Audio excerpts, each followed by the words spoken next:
की शिवरात्रि, ये दोनों शिवरात्रि भव्यता के रूप में मनाई जाती है। भव्यता।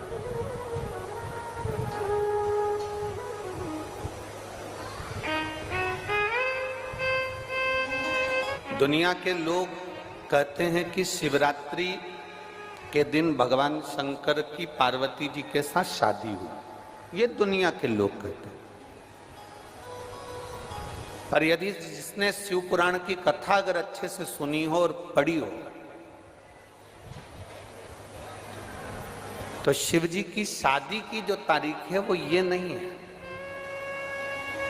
हमने पहले भी उसका वर्णन किया। भगवान देवाधिदेव महादेव के विवाह की जो तारीख है वो वैशाख शुक्ल पंचमी, शुक्ल पक्ष की वैशाख के महीने में जो पंचमी पड़ती है, उस दिन भगवान शंकर और पार्वती जी का विवाह हुआ था। ये जो शिवरात्रि है, ये विवाह की रात्रि नहीं है।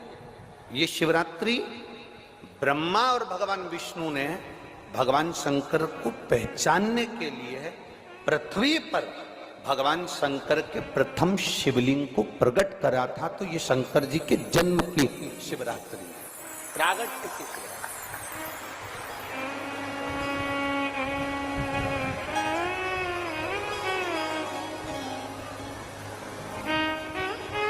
ये शिव जी के प्रागट्य की शिवरात्रि है।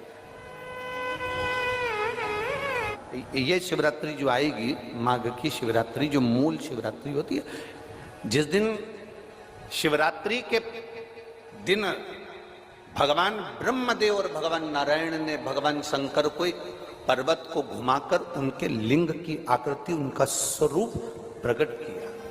उनका स्वरूप प्रकट किया, उनका जन्म। आपसे कोई पूछे कि शंकर जी का जन्म कब हुआ था, बिल्कुल बेझटक कह सकते हो, शिवरात्रि के दिन हैप्पी बर्थडे टू यू। उसमें तुम्हें सोचना नहीं। भ्रम फैलाने वाले बहुत भ्रम फैलाते हैं। और आज इस व्यासपीठ से एक बात और कहना चाहेंगे, जिसको अपने जन्म की तारीख ना मालूम हो, जिसको अपने जन्मदिन ना मालूम हो, वो आप नियम बना लो कि आपका जन्मदिन भी शिवरात्रि के दिन ही हुआ है, पक्का। जब परब्रह्म परमेश्वर स्वयं देवाधिदेव महादेव शिवरात्रि के दिन प्रकट हो जाता है, उसका शिवलिंग, उसकी आकृति प्रकट हो जाती है। और ब्रह्मा जी ऊपर जाकर मालूम करते हैं, आकाश में बढ़ते जाते हैं, तो भी उनको शंकर भगवान के शिवलिंग का छोर नहीं मिलता। भगवान नारायण नीचे की ओर बढ़ते चले जाते हैं, पाताल की ओर, और उनके चरण नहीं मिलते, तब हार जाते हैं कि शंकर को पहचानना कठिन है।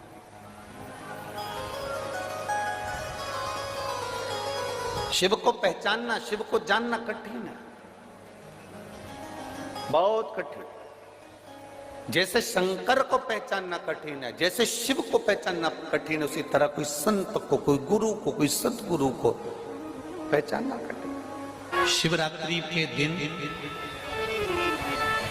जो बड़ी शिवरात्रि होती है, माघ महीने के अंतर्गत जो आती है, ध्यान है आप लोगों को? उस शिवरात्रि के दिन सबसे ज्यादा जरूरी क्या होता है चढ़ाना? एक बेर। क्या जरूरी है? क्या बोलते हो? बेर की बोर, जो भी बोलते हो, जिसमें गुठली होती है और अपन लोग बोर खाते हैं, बेर खाते हैं। मात्र एक बोर, एक बेर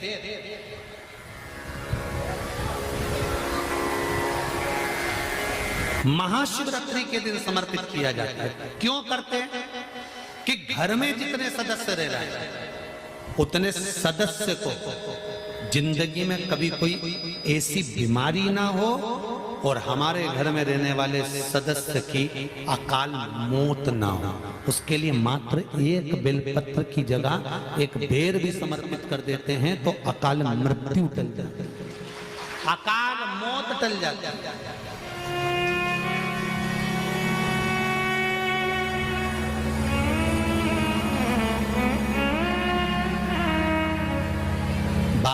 शिवरात्रि आती है,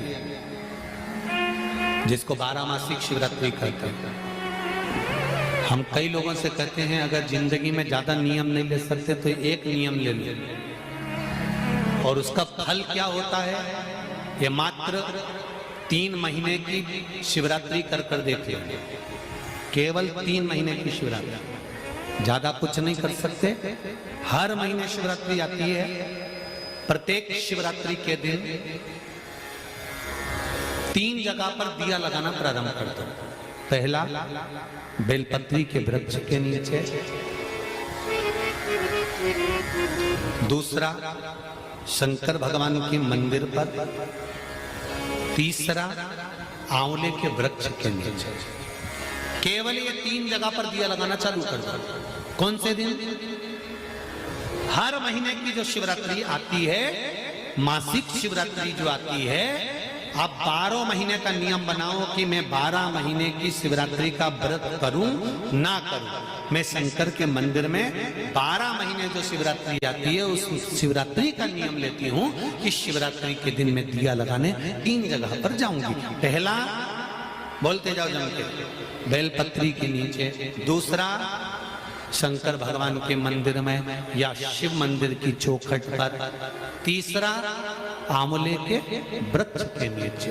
ये 3 जगह पर आप प्रणाम कर कर, झोली पसार कर बाबा देवाधिदेव महादेव, माता लक्ष्मी और पार्वती के नाम से दिया लगाना प्रारंभ कर दीजिए। 3 महीने की शिवरात्रि पूरी हो, ये निश्चित है अगला पत्र आपका इस जगह पर मिलेगा कि बाबा ने मेरा ये कार्य किया। शंकर जी को शिवरात्रि पे क्या चढ़ाया जाता है? कहीं देता तुम्हें अंधे हो?